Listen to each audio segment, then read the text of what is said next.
In nomine Patris et Filii et Spiritus Sancti. Amen. Shalom, Aleichem. Magandang umaga sa ating lahat sa anumang panig ng buong mundo, mga nakikinig at nanonood ngayon. Atin naman pakinggan ang mabuting balita ng Panginoon ayon kay San Mateo.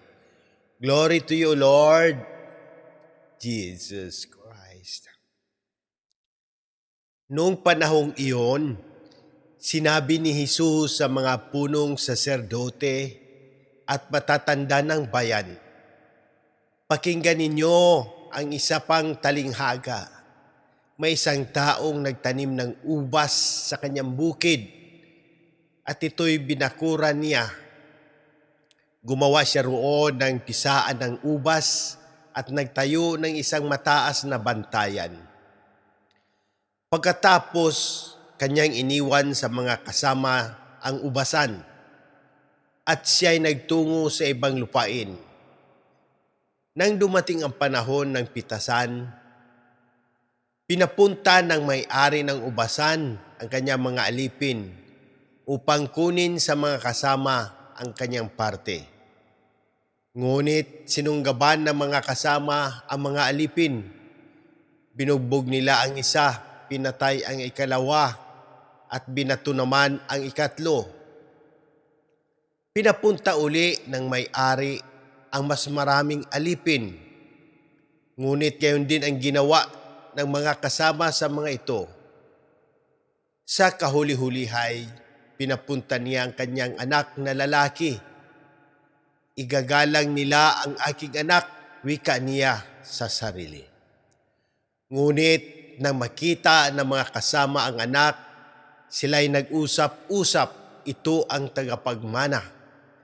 Halikayo, patayin natin nang mapasa atin ang kanyang mamanahin." Kaya't siya'y sinunggaban nila, inilabas sa ubasan at pinatay.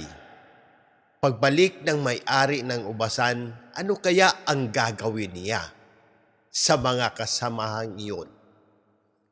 Sumagot sila, "Lilipunin niya ang mga buhong na iyon at paalagaan ang ubasan sa ibang kasama na magbibigay sa kanya ng kaparte sa panahon ng pamimitas."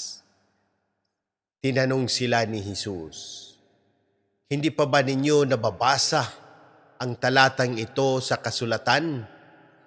Ang batong itinakwil ng mga tagapagtayo ng bahay, ang siya naging batong panulukan. Ginawa ito ng Panginoon at ito'y kahanga-hanga.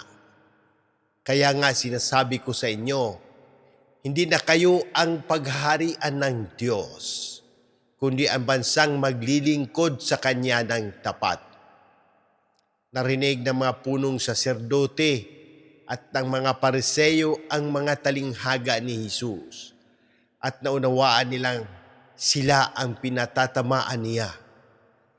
Dadakpinsana nila siya, ngunit natakot sila sa mga tao sapagkat kinikilala ng mga ito na propeta si Jesus. Ang mabuting balita ng Panginoon. Praise to you, Lord Jesus Christ. Pagnilaya natin bilang mga Romano Katoliko sa Gospel of Matthew,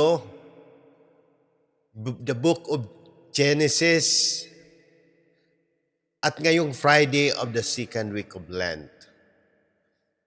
Sa mabuting balita, ikinuwento ni Jesus ang talinghaga tungkol sa mga masasamang katiwala ng ubasan.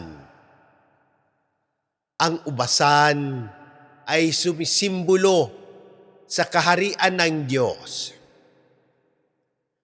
Ang may-ari, ang Diyos.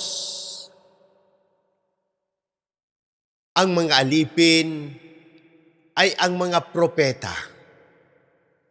At ang anak na pinatay ay walang iba kundi si Jesus Christ. Ipinapakita ng talinghagang ito kung paano tinanggihan ng maraming tao ang mga ipinadala ng Diyos upang ipahayag ang kanyang salita. Sa halip na tanggapin ang katotohanan, pinili nila ang kasakiman, kapangyarihan at sariling interes. Sa huli, kahit ang anak ng Diyos ay kanilang ipinapatay. Sa unang pagbasa, makikita rin natin ang kwento ni Joseph na pinagbili ng kanyang sariling mga kapatid dahil sa inggit. Dahil sa inggit at galit,